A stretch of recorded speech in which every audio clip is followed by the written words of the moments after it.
All right, everybody, welcome back to the podcast. Meg, thank you for joining me. Thank you for having me. I'm super excited to be here. Yeah. Now, for people that are listening, this episode is dropping on a Tuesday, which my episodes never drop on Tuesday, but that's because your book just launched today. If someone's listening to this on its release day, your book has just come out. Just before we dive deep into it, just give us the 10,000-foot view, like elevator pitch of the book. Awesome. This will be my first time doing that. So let's see if I get it right. So basically, it's a memoir and it's called Becoming Unsilenced, Surviving and Fighting the Troubled Teen Industry. And really, it's about my journey, throughout my troubled teen industry programs, but then also how I had to learn to become unsilenced. I had to learn to use my voice and what kind of things I had to go through in order to learn that lesson that eventually led into finding unsilenced and being able to, create a organization that was going to be working within this movement, and kind of a little bit about what Unsilenced does. But in reality, it's really about my journey to Unsilenced and how I got there. Perfect. So if you're listening to this, just grab a copy of Becoming Unsilenced now before you Yes. forget, 30 minutes into the episode. A friend of mine always says, like, when you hear a book recommendation, buy it right then and decide later if you're going to read it, because you'll forget in the next couple of minutes. So go grab a copy of that right now. But while they're doing that, let's go back in time to your introduction to the troubled teen industry itself. I know you grew up in Newport Beach, California, so fellow Californian. I love to hear it. So what was it that you were experiencing as a youth that got you labeled as a troubled teen? And I'm sure we could talk about why the label's not particularly helpful, but what put you in that box as a kid? Yeah, I mean, there's two different scopes, right? I have the scope of what I can look back on and be like, oh, it was that, which was really ADHD and undiagnosed autism, but then also the actual physical behaviors of what was happening back then, and really what you saw from other people's perspective, which was really reaching for, marijuana to kind of self-medicate my anxiety. I started pushing back against authority and skipping out on classes and, being grounded a ton. I think at one point I just kept continuously being grounded, that I was like racking up grounding days of like 3 months at that point, to where you're just like, well, I'm in a hole, so I might as well just sneak out anyway. So I Sure. started sneaking out, and I started becoming, God forbid, interested in boys and, having sex. And that was, that's a big no-no. So I think it was just all of a sudden I entered teenagehood and my parents were like, oh crap, Yeah. I don't know how to handle this. And I think that was exacerbated by the fact that my brother, who is 6 years older and not adopted, so he was a biological child, and then I'm adopted. I Mm. think that played into it because he was extremely well behaved. Like, didn't have any of those issues on the exterior from what you Right. could see. He graduated high school with like a 4.3 grade point average and then went to Northwestern, and here I was skipping out on school. So I think that contrast of like, whoa, we're not prepared for that, was kind of a perfect storm into them hiring the educational consultant that where that's going to lead. So Right, right. Do you think because you were adopted, do you think there was also that fear of like the other, like that, oh, you know, we don't know necessarily all the family history. We don't know how to deal with this. Like, do you feel like you were treated differently just because it wasn't a biological connection? I think, as far as treatment from my parents, I felt treated the same, as Okay. far as love, as far as opportunities and all of that. It was very self-imposed, but Hmm. I always saw things from a lens of I don't belong and I'll never be understood. And then there's that, really fun one of no one wants me, right? Hmm. And I think that it was also exacerbated by the incredible amount of bullying that I got in grade school. It was Hmm. really, really bad, to the point where kids are saying, no wonder your parents gave you up. You're so ugly, and all Hmm. that stuff. So it exacerbated those issues, but it was really self-imposed. It was Got it. never, I will say this, that in my exchanges with them, because I didn't see those types of exchanges with my brother, it made me self-impose that feeling of they don't know how to handle me, which made Hmm. me feel bad or wrong or different in a way that kind of set me up for those, poor feelings about myself. Right. Yeah. So the feelings of otherness were actually kind of coming from you as the source, going, Correct. do I fit into this mold? Yeah. I love understanding the framework because you hear the stories. One of two things: you have the parents that really didn't like their kids and were Yeah. looking for a way to offload them into something. And the trouble tea industry becomes a very welcome, atmosphere for that. But then it sounds like your parents were coming at it from a place of truly concerned about you, Yes. loved you, wanted to keep you safe, which led to you feeling like, oh, I'm in this hole that I can't get out of.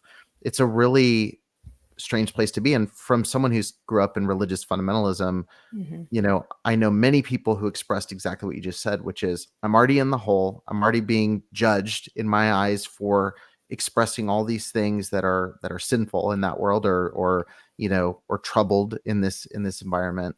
So I might as well just live up to that personality. I might as well go ahead and sneak out. It doesn't matter. I'm just gonna be grounded an extra couple weeks. Like, what's the Right. difference? So Right. um how quickly did that kind of, I guess, progress into more and more sneaking out, or like just how quickly did it progress into a not great space?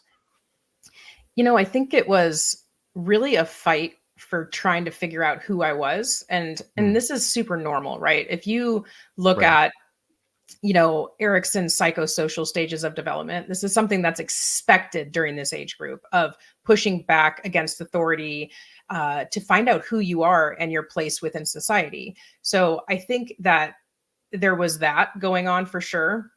And it may have been at a rate that was a little bit faster, just because I didn't feel accepted anywhere. I didn't think anyone understood me. I was really, well, I don't even know the word to use, but people called me like socially off. And which, looking back, like I was undiagnosed autistic at the time and had no mask or ability to.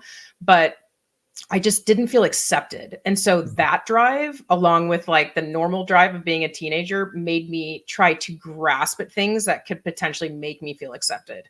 So, being able to grab a joint that someone's offering, all of a sudden I'm accepted by this group of counterculture people that are like, wow, I belong now. And Hmm. so I kind of latched onto that probably pretty quick. And because it was the first time I felt like I had friends. Right. And so I think I very quickly adapted to doing their behaviors, which was skipping school and things like that. So I got put into this little group, and then I adapted very quickly into doing the things that they were doing, regardless of, I don't even know if I really thought about it. I was just so desperate to belong. Right. Yeah, which is a normal feeling, and that's where things get lost too, is that I think sometimes parents forget that like that exploration stage happens and it can look different. And there's things that, at 13 or 14 you probably shouldn't be exploring, or things that, you would try to guide your kids away from.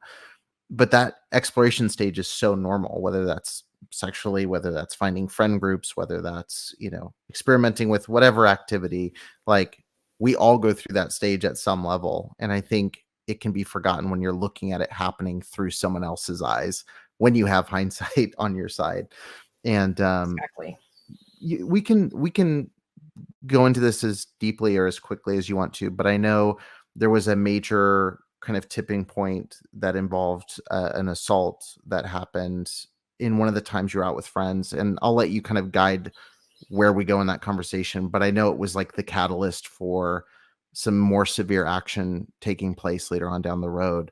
So you skipped school with some friends.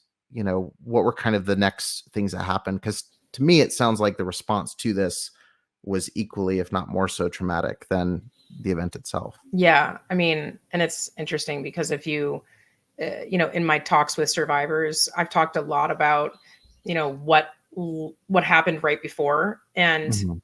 I feel like it's so common that I hear someone had some kind of like sexual assault that went on. And Right. so it's really interesting to kind of look at that. And so basically, yeah, I skipped school with one of my good friends. and we decided we're going to have this, guy on the side of the road, buy us 7-Eleven, I think it was, buy us some beer. And he told us that if we bought him a bagel, he would buy us some beer. And we thought that was an incredible idea. And we just started drinking the beer, going in and out of the alleys in Costa Mesa and over by my school. And he kind of like started following us. And we thought it was funny at first. And he had a bike, and we were in the alley, and he kind of like showed us this knife, but it was in a way of like, look at this cool thing I have. Isn't this a cool knife? It wasn't, but it was still threatening. Like I knew that he was showing us it to let us know that he had a knife, but it wasn't like, oh my God, I'm going to kill you. But we saw the knife, and then I don't know what happened next. I completely blacked out, which was weird because we only split a 6-pack, which, there's no way I could have been at blackout, even at a 15-year-old at my weight. So I believe, I have no proof, but I believe I was drugged, and so was my friend. And when I woke up and came to, I had, my pants around my legs, and we were in the park, and I saw my friend just kind of like draped over him, like straddling him. And I was like, oh my God, what's going on? And I heard someone walking just as I was waking up. And I was like, wake up, wake up, wake up. You got to get up. And he freaked out and he ran, and it ended up being a police officer.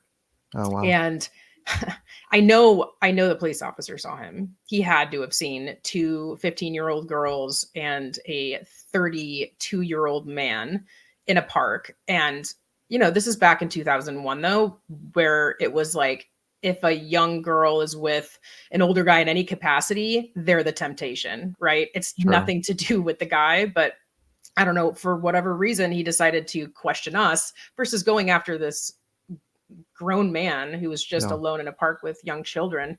And I thought it was he was like asking us about what school we go to. And I was still processing what was happening. So I ended up giving a wrong zip code with my address. And I thought I was so smart to give just the exact address I had, but a wrong zip code, And on the way back to school, we decided that if we got caught, we would tell the truth, but we didn't want to get in trouble for the drinking and leaving campus, right?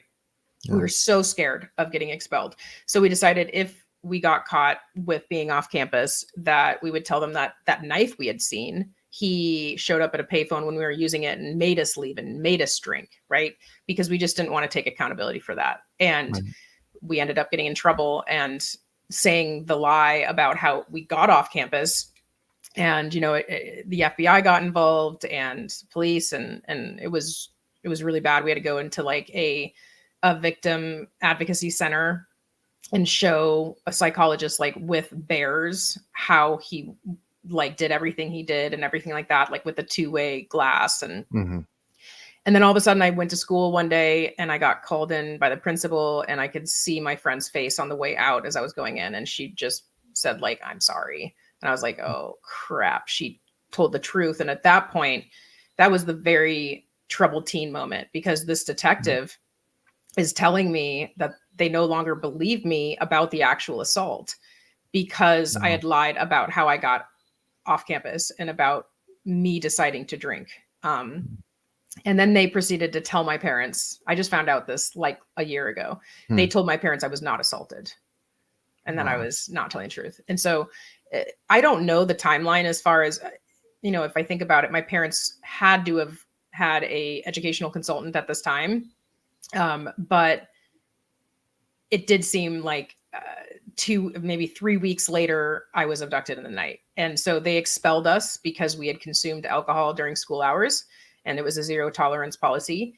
And so I had to finish off school, which was like 2, maybe 3 weeks in a trailer in the back of the school, like in, like a makeshift classroom for 3 weeks to allow me to actually finish a semester. But in January is when I woke up in the middle of the night, and that's when my whole troubled teen industry story starts. So, yeah, I heard you recount a kind of truncated version of that story on A Little Bit Culty, and it's one of those things that's horrifying to me because, I mean, for so many reasons, but just like the lack of education that still exists among law enforcement, among teaching staff, among parents, and it's one of the scary things for me, and I'm sure we can talk about this a little bit later too, is now on the advocacy side where you're dealing with victims of assault or dealing with people that have experienced something horrific. You're trying to get them to, you know, see what action they can take. And sometimes it's really hard to earnestly recommend, hey, take this to this law enforcement entity, especially if you know what area they're in, and all those different factors where you go, this person in Missouri is not going to have a great experience, or this person in this realm. And even beyond that, it's like when I hear your story, the fact that you were treated as the criminal through the remainder of high school or that period of high school versus being given, actual care for this thing that happened is really just, it's frustrating and it makes me upset. And it's even more frustrating that, again, this is early 2000s and these things are still happening 2 decades later in story after story is really, really horrific to me. You alluded to this, but January comes, you're awakened at 2 or 3 in the morning. There's people in your house that you don't recognize. This is an experience that every time it's described to me, it sounds like it can't be real because it sounds like a movie I script. know. Like, and I'm sure at the time it probably did feel real. Like, walk me through that process. And for those that aren't familiar with what is being described, like, this is not a one-off experience. This is something that's Right. happened time and time again. Uh, you're waking up 2, 3 in the morning as a teenager. What happened next? Yeah, I mean, so there were two people, a man and a woman. I later found out the man was colloquially like called Big John by other people that were in the next facility that I was at, and apparently he kidnapped a bunch of people too That from was there. just his job. Yeah, that was just his job, just Big John doing his job. So they woke me up at like 2, 3, I don't even remember, but I remember them saying, "You're coming with us." And I said, "No, I'm not," just instinctively. Right. And I remember at that point just not knowing what was going on. And my first thought was that I was being arrested because Mm. the night before I remember I had smoked pot in my room and I thought I had been like turned in, or I don't even know. And so my first thought after that was, where are my parents? And I kind of looked around and I didn't see them at that point. And I said, "No, I'm not." And they said, "We can do this the easy way or the hard way." And then they kind of, I forget what they said, but they alluded to the hard way being handcuffs. And so I Mm. just was like, "Oh, okay." And as soon as I got out of bed, I saw my parents in the doorway and my mom was crying. And they were both saying, like, "We're not abandoning you. We're not abandoning you." And I think I cussed at them. And then I was like, "Okay, can I go to the bathroom?" And they were like, "No, we have to watch you." So I had to go to the bathroom in front of them. And then I was like, "Can I change?" And they're like, "We have to watch you." So I had to change in front of them. And I remember the last thing that I asked is, "Can I at least pack a bag?" And their response is what made me flip out. And they said, "Your parents already did." Wow. And that is what flipped that switch. And I remember just cussing them out, saying, "I'm never talking to you ever again. I hate you," all this stuff. And then I remember just being thrown in the back of a big black SUV, like Suburban. And we were off to LAX and I wasn't allowed to know where I was going. And I remember specifically they faced me away from the gate so I couldn't see where I was going, and I didn't know where I was going until I was on the plane and the pilot came on and said, "We're on a flight to Boise, Idaho." Mm. And I was like, "What?" And as soon as we took off, I remember we were in the bulkhead, I believe, and I would think I was by the window and then they were next to me, kind of smushing me in. And they handed me two letters, one from my mom, one from my dad, and I think that's when I really disassociated. And I don't even remember the flight. I don't remember what I felt. And the last thing I remember is after that is walking through the doors of Intermountain Hospital and the feelings that I had with that. Cause it was just like the space of time, hours that I don't even remember at all. Yeah. Yeah. And I mean, again, this story is one that's been repeated so many times with Yeah. people that have experienced different variations of this. And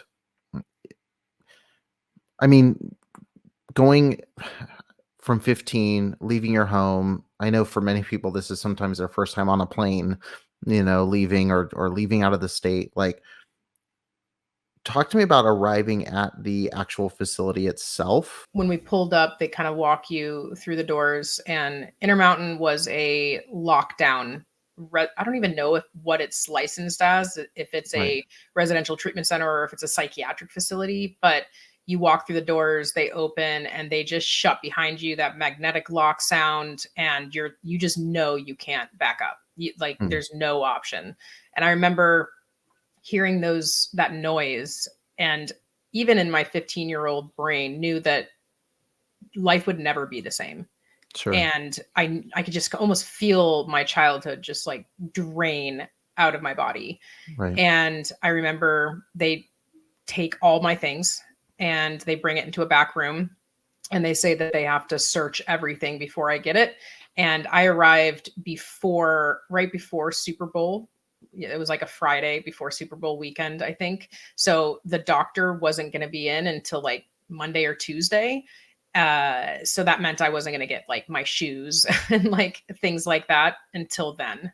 Hmm. And so I remember it was Boise in January, snow on the ground and cold, and I wasn't allowed to like have anything. And when you arrive to a place like that, it's you're on safety, so you're not allowed to have anything that you could potentially harm yourself with. So no pencils or anything like that.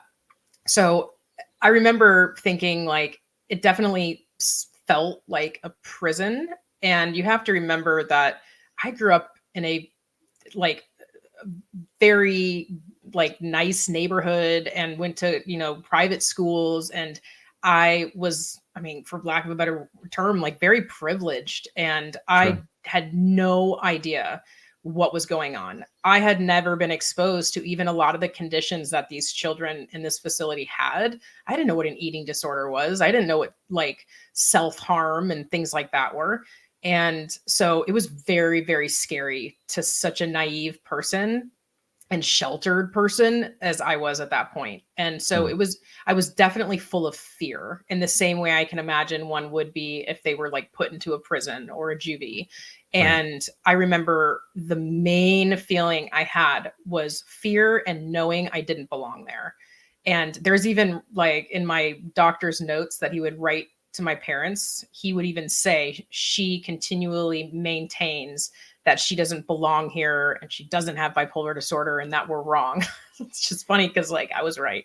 Yeah. But Right. yeah, so it's definitely that feeling of, oh shit, this is Yeah. real. And it's scary. Right. Well, and it's such a melting pot.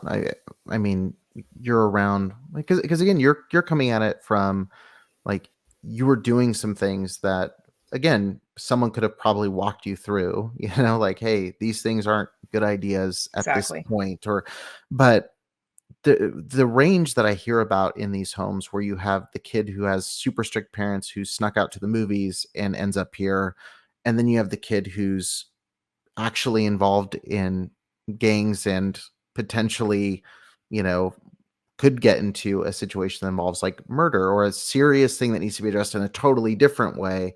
That whole spectrum exists within these facilities. And then you've got you there who's you're skipping class and smoking pot, which this all feels like an extreme overreaction too.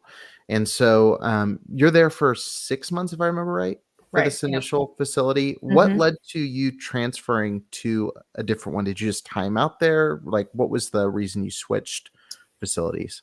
So, I mean, while I was sent away for those exact behaviors, the reason why my parents thought that a place like Intermountain would be the best place is because everyone was convinced that they didn't know everything going on within Mhm. me, and that I was self-medicating. And so the assumption in the hospital that was made is that I'm bipolar. And so immediately they just chock full of antipsychotics and all of that. And so now it wasn't just those behaviors that we were addressing. Now it's this long-term condition, right, that we need to Sure. take care of. So my understanding is that even before the hospital, they had Chrysalis, my next place, lined up. And I just didn't know about it until like a couple months before I went. But Chrysalis was a place that they actually never, very, very rarely, maybe one or two girls I know were ever accepted if it wasn't a second placement. They required a first placement at either a wilderness program or an RTC. So my parents knew that. And so this was the first placement. So they had the option of wilderness therapy or RTC and things like that. And because of their assumption that I was self-medicating, they thought a psychiatric evaluation was the best way to go. Right. And so I didn't know, but my parents knew the whole time. And my therapist at the time kind of started prepping me for this new place that's going to be incredible in northern Montana. And, you know, so it begins. Right. Right. And through this, you don't have any sense of like an end date on this, right? Like they're not giving you, because that's the other thing I never thought about till you were describing this, is when you go to juvie, you have a time for a sentence, right? You have a time frame you're going to be there. For you and again thousands of others that you deal with on a regular basis, like there's no end point in sight. Correct. Like there's this kind of nebulous range that's really dependent on whoever the person is that writes that piece of paper to your parents. So going to the second facility, you've now been in this world in the system for 6 months. Like, what's your emotional state at that point? Do you just feel like, well, I'm stuck here till I'm 18? Is it something where you go, let's try to conform as quickly as possible and get out of here? Like, you're at that point, you're fairly institutionalized, I have to imagine, because you've been in it for so long. Like, what are you feeling going into facility number 2? I think the facilities were so incredibly different that it was kind of a shock. And it's interesting. I kind of talk about this in my book that, you know, you hate the hospital when you're there, right? I hated Intermountain Hospital, and I thought of it as, oh my God, I just want to get out. Right. But there was a part of me when I went to Chrysalis, even though it was a lot more relaxed, it's a different environment. And I almost yearned for the environment of the hospital, and because it was familiar and it wasn't the new scary place that I was at. And so that was like the first feeling I feel like I had. And I had adapted to that environment already. So I started acting in the exact same way. And that was unacceptable at this place. And I think what was so different about Chrysalis was just the way that it worked. You know, they didn't lock up everything. They had, you know, an open kitchen with knives there, and the doors weren't locked. And, you know, we live in a log cabin in the, you know, middle of the woods where that's 14 miles to the nearest anything. And there's house parents that are a married couple and they double as your therapist. And just the relationship dynamics were strange. Right. But they made it feel like a family. And we even called each other our Chrysalis sisters and a Chrysalis family. It had that very, in my opinion, the cult feel. And the groupthink was very present. Like you had to conform to Chrysalis standards. So it was a lot different of a feeling than the hospital. The hospital was all about control and removing control from me and making sure I'm just kind of feeling helpless and learning what it feels like to have that learned helplessness. And Chrysalis was really that extra push to what in my mind is break me down, to fully indoctrinate me, to be able to acquiesce to the Chrysalis program. And so when I got there wasn't so much of a pushing back, more of a anything I tried didn't seem to work. And I got quickly labeled under certain labels and stigmas that really followed me for 3 years. And I had to fight against who they thought I was and what they thought I was doing, and ended up having to pretend like I had these issues just to be able to like advance the program. But I fully became indoctrinated and believed in it. So I still had that need to be accepted. Right. So that was the 3 years of Chrysalis, was trying anything I could to get in Mary and Kenny's good graces. That's all I really cared about. Yeah, it sounds like the first facility was very much like you said, the control, the a lot more physical, like, hey, you're not going to have access to this and this and this. Yeah. The second one, when I hear you describe it, does feel very much emotionally manipulative, where it's like Yes. you almost have to, like you said, regress to fit the mold of what they've already labeled you to be. Correct.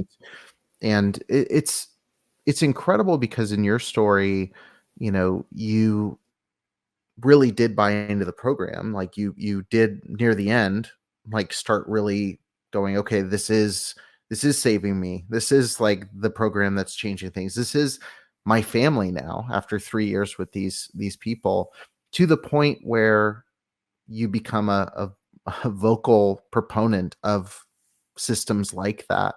I won't go too deep into that process, but because I want people to go read the book and kind of see some of that journey laid out. But when did the switch happen from, hey, this was actually really helpful, it was the tough love I needed, kind of view on it, to, okay, this was not that. Like, this was Right. actually really toxic and did far more harm than it ever did good.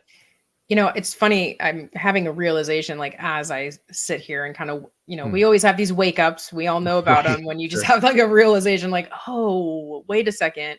I'm having one right now because, when I think about it, I don't know if I ever really did believe in the chrysalis Hmm. program.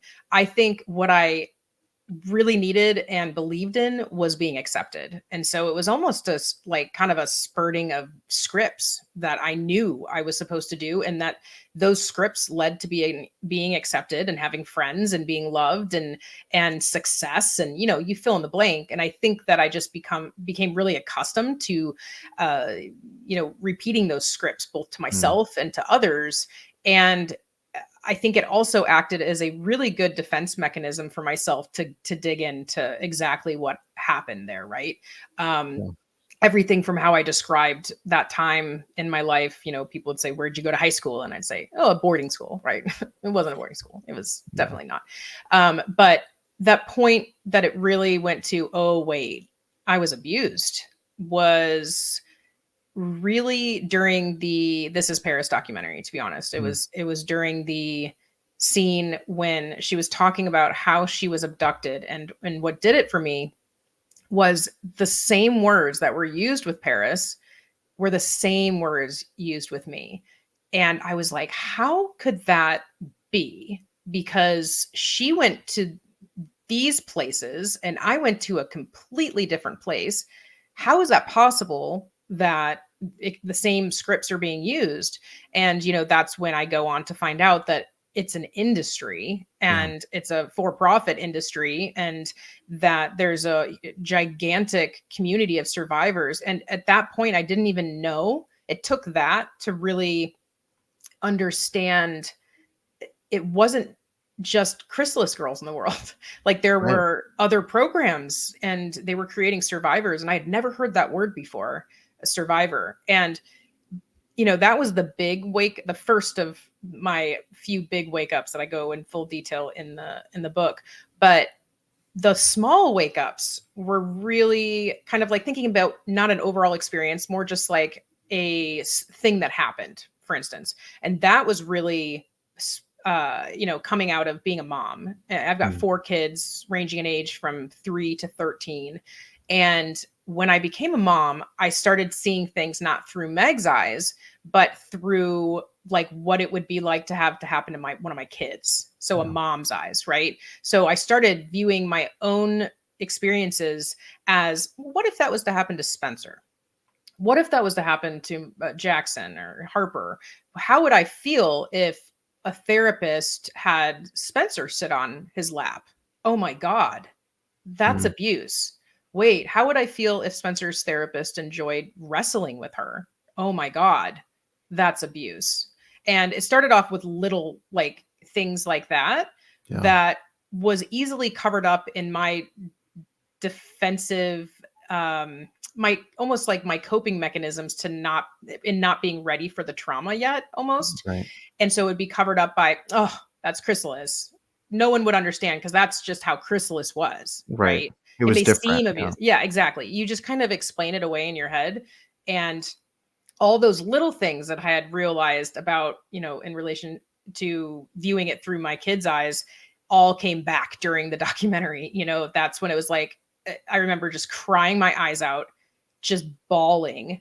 Like I was like 6, 7 months pregnant too with Bentley at this point. That's And I was bad just, timing to yeah, watch a bad timing. documentary I like that. know, I know. And I remember my husband, Ben, came in and he was like, are you okay? And he like touched my arm and I was like, no, no touch, no touch. I was just like, I can't, like I can't do it. Yeah. And it was the little moments coming into one big catastrophic event, which, yeah, I mean, it was a whirlwind for sure.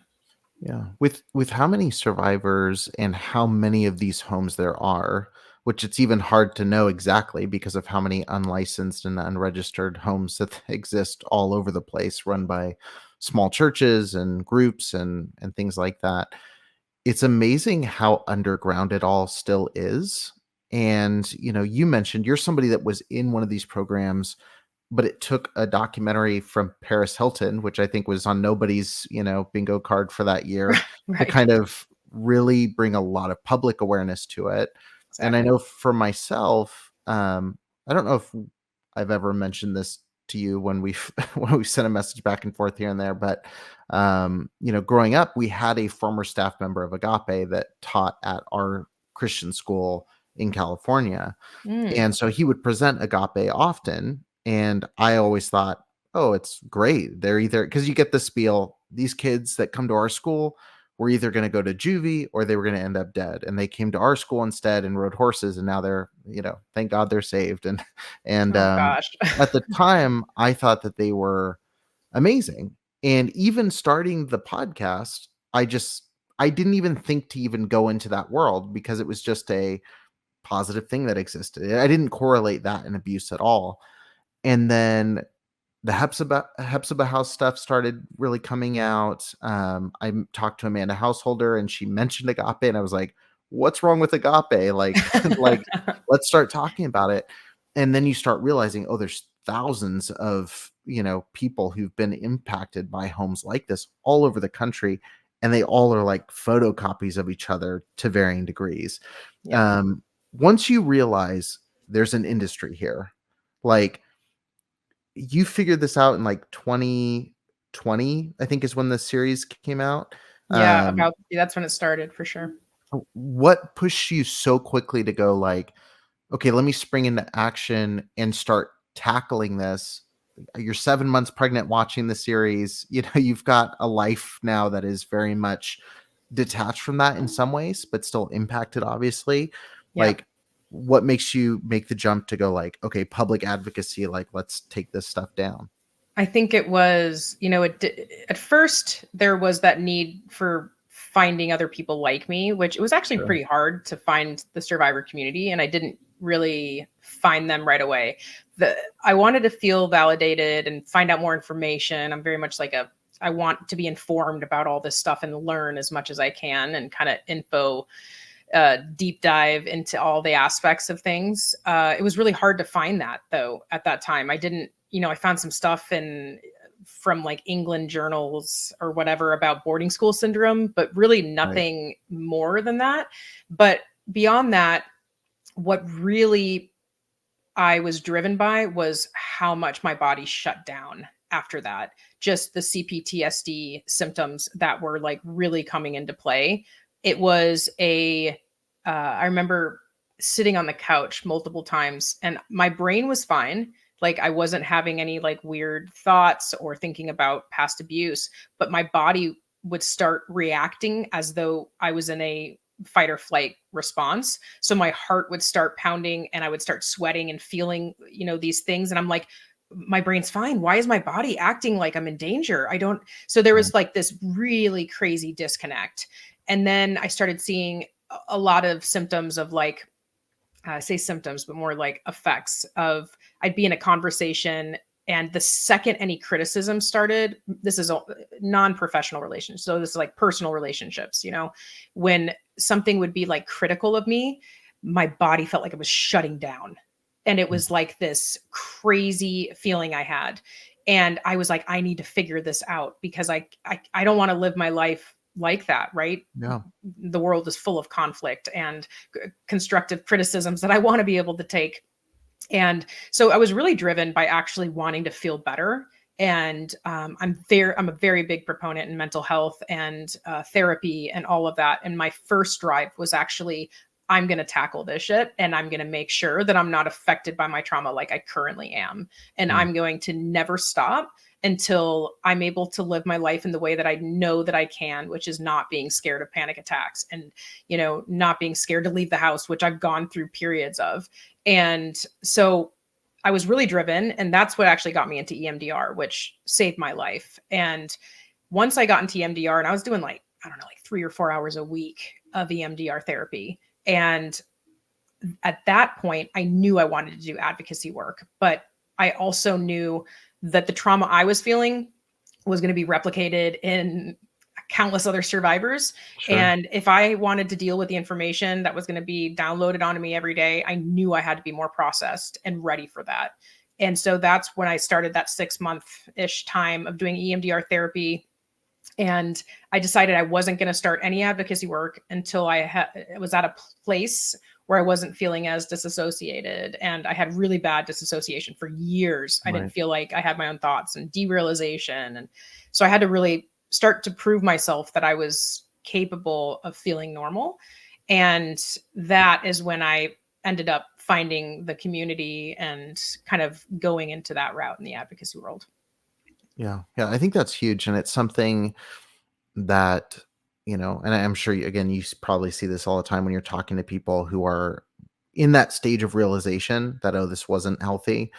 And I think sometimes some people have the mentality, hey, I don't want to do anything with it. That's the past. And I think that's totally respectable, like Absolutely. to not want to deal with it.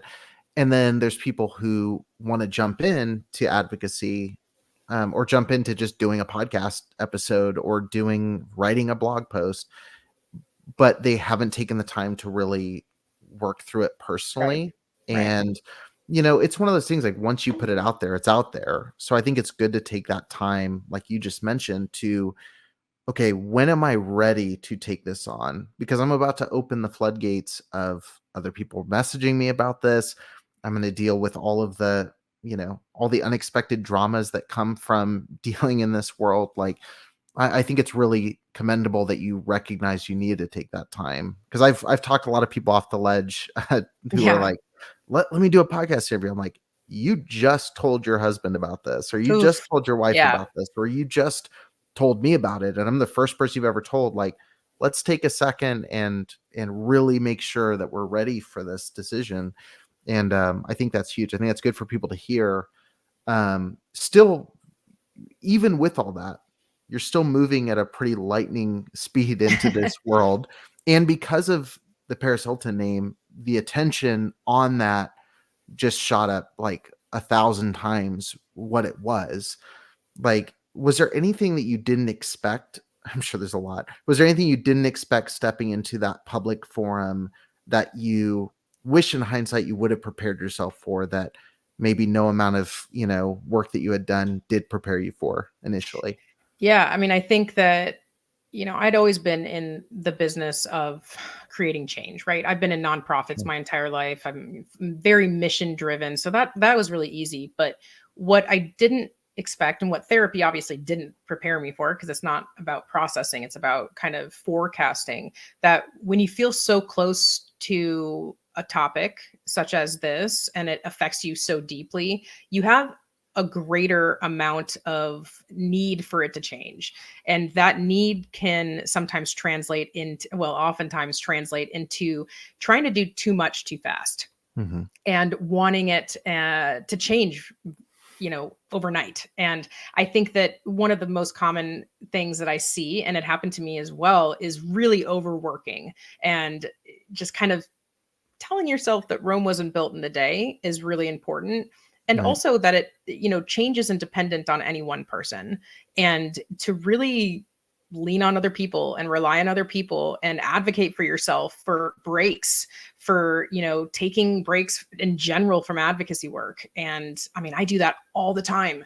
Yeah. I've heard people make fun of me, like how I will literally go to a hotel for 2 or 3 nights and I shut off. It's the only way that I can get away from kid noises and adult noises and advocacy noises and just reset. And I think whatever way you can make that happen, it is imperative to your mental health and really across the board with any advocacy work you do. If you don't do that, you're going to see advocacy burnout. And it's very, very common. And I think the other thing I would say is you're not going to be well liked by everyone. And, as someone who's a survivor of attack therapy and the various names that goes by, we all know them, that, it's really important to realize that you're going to come in contact with people who don't like you, don't agree with something you did, or have their own opinions and views on something or decision you made. And that's okay. Like, it's okay to not be liked by everyone. And we need to realize that the program telling us that we have to conform and fit into that box, and otherwise it means we're doing something wrong, is totally false. And, really, the more you do, the more pushback I see. And it's something to pay attention to, because it's going to hit you like a frying pan to the face if you don't just prepare yourself for a potential conflict, and just remove yourself from it, because it's never about you. It's about the other people. And, we're all survivors. We all have our own reactions and ways of dealing with things, and just kind of realizing that. Yeah. Yeah. It's interesting hearing you talk about it, because I know I say all the time, like, we're default fundamentalists. Like, I come from a very fundamentalist background, and I see people leave fundamentalism that are still very much to their core fundamentalists. They've just changed what their fundamental Very beliefs true. are. Good point. They'll attack anybody Yes. who disagrees with any minute point. I mean, the stuff I've heard just from doing this show, where they go, you talked about it this way and you should have talked about it this way, or you had this guest, you should have had this guest, whatever. And I see it because I have a lot of friends now who are survivors of the troubled tea industry. And you mentioned the word conformity, and I see these fractures happening in that world as an outsider looking in. And I see people demanding conformity to the way they think advocacy should be done. Yes. When there's so much room for all of the different angles. Like, the people that think legislation's a waste of time, like, there's plenty of work to be done in educating parents. For the people that think that's a waste of time, there's plenty of work to be done on the legislative front. And, whatever type of advocacy work or awareness is trying to be raised about any issue, like, I think people should step outside the programmed kind of thinking and look at the diversity and, like, this mosaic of people that all have different abilities, skills, and even ideas of how to go about making change. And it makes me sad when I see people splitting in ways that are super horrific, because all it does is hurt any form of progress. It just kind of halts it right in its tracks. It's like we're not dealing with like some like competitive industry where we're all competing for like the best of anything. We're in nonprofit space and activism in general, and it's all about change. And however people decide, as long as there's no one being hurt, obviously we're not going to go murder staff members or something like that. But you're on the record as saying that is not the right way to do it. Do not go do anything illegal. But like, if it's all activism and it's all in good faith, like, there's room for everyone. And I don't really care what path you take toward helping people. It's helping people. And I feel like we need to encourage every advocate to do that in their own way, regardless of how they get to the end point. And I think the most important thing is just remembering, like, compassion, right? I say it all the time. It's my favorite quote in the world. Always take the high road. There's less traffic up there. And it's really, really, really hard at times to see, like, really negative things about yourself, even personally, beyond like, professional stuff, and to not let it affect how I feel myself and how I view my work and my whole life in general. But it's really important to realize that it's not about you, right? It's about everyone going through their own things, and you never know what someone's going through behind the keyboard or behind the phone or the Zoom or whatever it's happening on. And just trying to see everything with a lens of compassion, that at the end of the day, beyond the insults or criticisms, we're all survivors, but we're also human. And it's about just having that base level of really just compassion and understanding. Yeah. Well, I appreciate you sharing all of this on this episode. I appreciate you taking the time to write a book that people can read that can Yeah, right. explain all of this in great detail. I'm just curious for those who are listening and are saying, okay, I want to become involved in some way in helping take action in these areas. What would be the best first step for somebody to take? Because like we said just a second ago, there's 1,000 different people, screaming different ways to get involved. Like, what do you think is a good step one for someone who's looking at this and going, I want to see change happen. I don't know how to initiate it. I think you got to first figure out how you want to be helping that change along. There's so many different ways of activism. You could be someone that wants to use your actual voice, and you find as many podcasts as you can, and you go on to every single one and you tell your story and you create awareness like that. Maybe you don't like to use your voice and you like to type. Maybe it's about going to different forums and sharing things and writing your story instead of showing your face. Maybe it's about getting information out there. Maybe you're uncomfortable with even people knowing it's you, and you just want to put documents out there and be a document finder. Maybe, it's just about first figuring out what the industry looks like and what makes it up. And then you can kind of figure out like, ooh, I want to target that area. Right. And that's kind of why we created the Unsilenced Activism Network, is because sometimes the community, in terms of like Facebook groups and following on Instagram and TikTok, can seem really far removed, and you can't really get a feel for what activism actually feels like beyond just videos and posts. And so the Unsilenced Activism Network, we've got close to almost 500 people, I think, right now in our network. And it allows us to interact more with the community and to kind of share that activism, figure out what they want to see and what they want to be doing. And it helps us too. It helps the team understand, like, if we want to see this change, what do you guys think the best way to get there is, right? And that collaboration is extremely powerful. And so I think that's where I always say is a good start, is you see so many different kinds of activism within that network and different ways of getting involved. It gives you like a little like taste of different things to figure out what is going to suit you.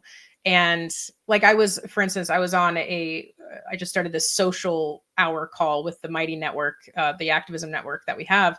And yesterday we had our first, get to know you, get to know the team, get to know the community kind of meeting. And someone basically said like, here they are in this activism network. And they said, I want nothing to do with the activism. I'm here for the community and the people. If that's your activism, that is activism in my mind. Like that 100% is so needed within the activism community and advocacy community, is having someone to talk to and having someone who's going to validate and have a friend. That's so huge, right? So maybe that's what your role looks like. And you might not know until you kind of join forces. Yeah, love that. Well, thank you so much again for doing this. I know we're a couple minutes over, but no worries. I appreciate you taking the time to do this. I know you're incredibly busy, and I'm so excited for people to check out a copy of your book, Becoming Unsilenced, which is out right now. If you're listening to this episode, you can go grab a copy wherever you buy books. But Meg, thank you so much. I hope it's not our last conversation. I'm sure we'll cross paths again in the future. Yes. But thanks for coming on. Thank you so much for having me.